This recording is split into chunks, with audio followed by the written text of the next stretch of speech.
Hi, my name's David Taylor, and I'm joined with the delightful Helen Speak here today. Now, on a Wednesday evening in Zoom land, Helen and I and loads of other lovely, gorgeous people play a game called Mojo. Now, what is Mojo? Helen, thank you for creating Mojo. I'm going to ask you the question now. You can feel it coming, yeah?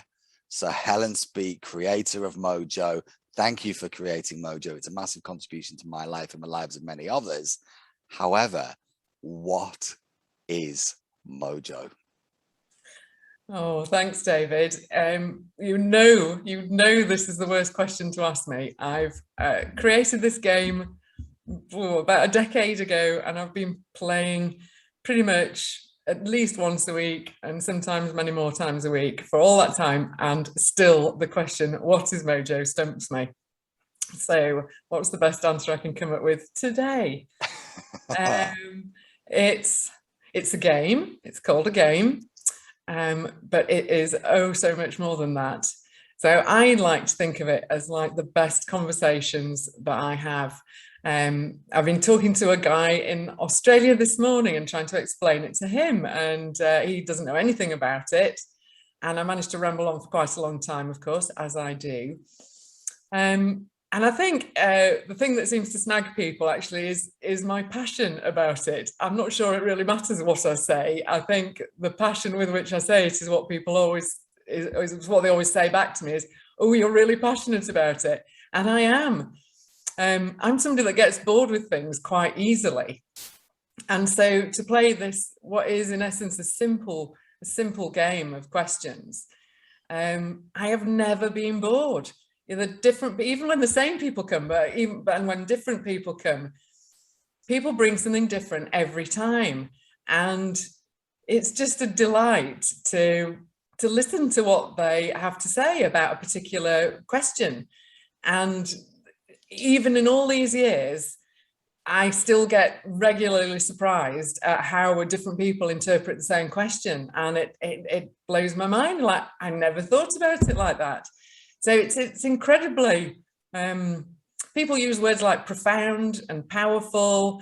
I finally got used to people walking away from the game looking a bit dazed, because it makes you think differently. It makes you think about things you don't normally think about as well, which is really cool. And there's no right or wrong answers, so you can't get it wrong. I don't know. I mean, I know you'll probably have lots to say about it as well, because you've been playing quite a long time. And, you know, for me, when people come on, it's like, oh, it's so-and-so, oh, it's so-and-so. And I just love people when they're playing it, because of the level of openness and honesty, authenticity, all those fantastic words that we're all aiming to be, and struggle so much. I still struggle so much to be that in my everyday life. But Mojo has definitely improved that in my everyday life as well, because I get to practice it so easily and in such safety within the group, that I'm much more able to do it much more of the time. Wow, thank you, Helen. Wow, loads of good stuff there. And I call it therapy, yeah, as well. Like I see it's part of my kind of therapeutic intervention or well-being or whatever each week, pitching up and, answering questions in a safe space and kind of gathering awareness and all of this stuff. And, I love that it's a space of people where we're not responding to each other's responses. We're giving each other the space to actually go blur.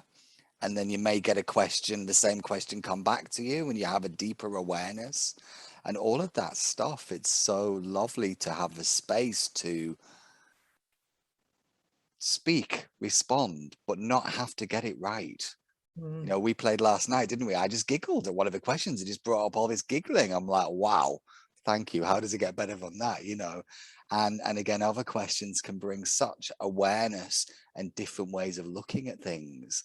And also whilst listening to other people and their responses, and you kind of go, ding, I didn't see that before. I just see it as a wonderful thing where we're all contributing to each other in this lovely, safe, trusted space. Absolutely. I love it. Well, I think I love it more the longer I play it.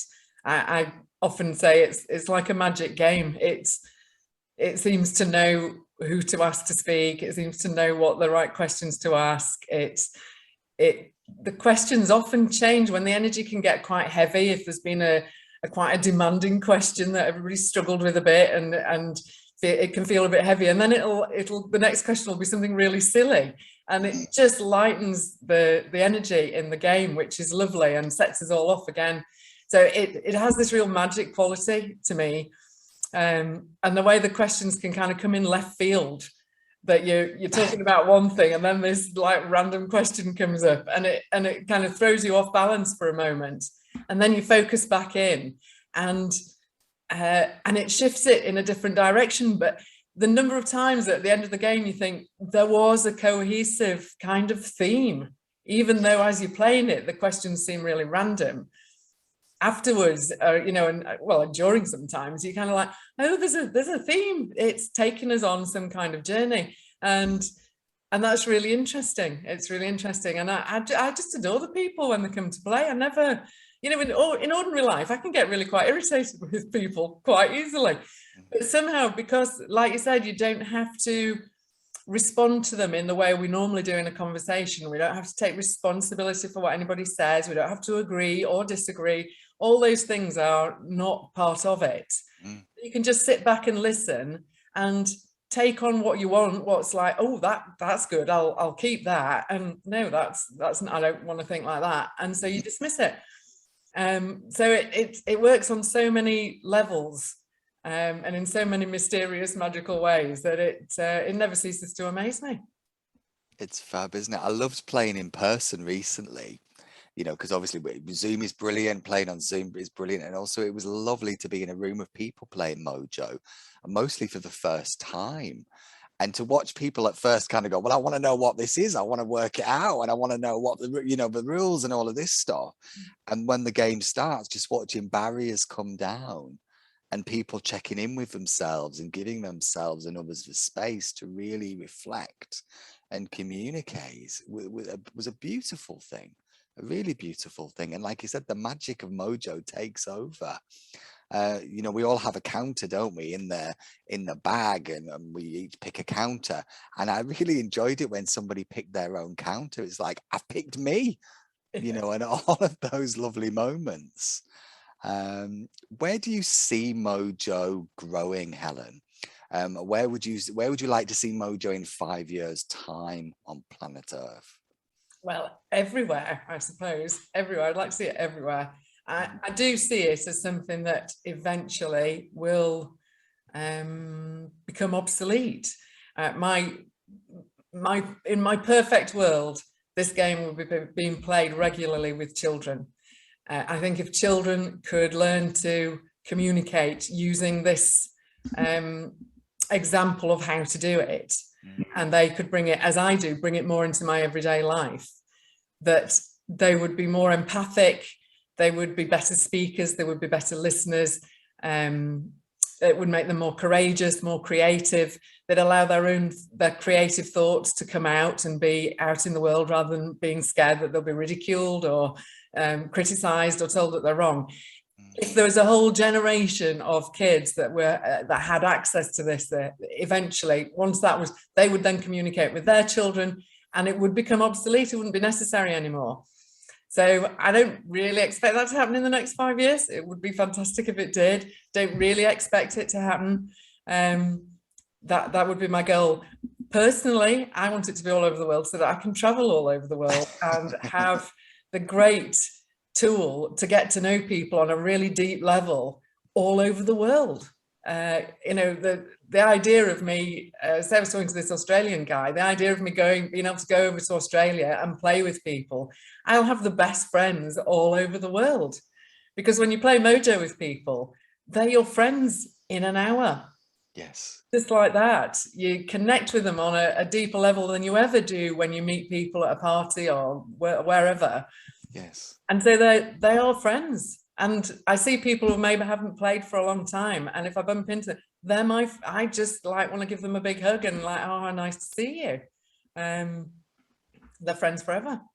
It's like the kitchen at a party, isn't it? Where all the really interesting conversations and the cool people are hanging out and you're going deep and all of that stuff. Mojo is the kitchen at a party. That's a new way of describing it, isn't it? I love what you said about young people. You know, I work in education and I see so often young people having to find the right answer, having to get it right and all that malarkey. And actually, Mojo is such an invitation to be and explore and be curious. There's a question in front of you, you're hanging out with a question, and you don't have to find the right answer. It's your answer right now, isn't it? And that really excites me. That wonderful space of being able to go blah, blah, blah, blah, blah, blah, blah, or create the most succinct and eloquent and beautiful response. It's like all of that stuff.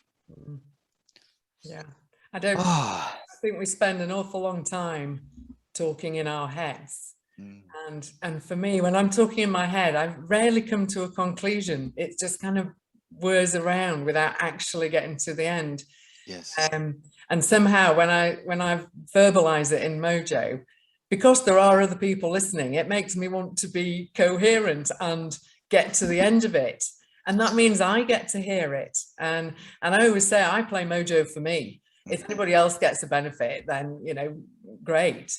But predominantly, I think I created this game for me because I find it hard to, in social settings, I'm quite shy and I don't really like going up and doing small talk. So I'm not really interested in getting through that first bit. Whereas Mojo, we're straight into something interesting and deep. And so that's a great way for me to connect with people, and much better than all the, you know, what do you do and where do you come from and stuff I'm not really that interested in. I'm interested in who are you? Yes. Who are you and what do you think and what makes you come alive and what floats your boat? That's what I'm interested in finding out about people. And that's what connects us together, I think, on, you know, really fast.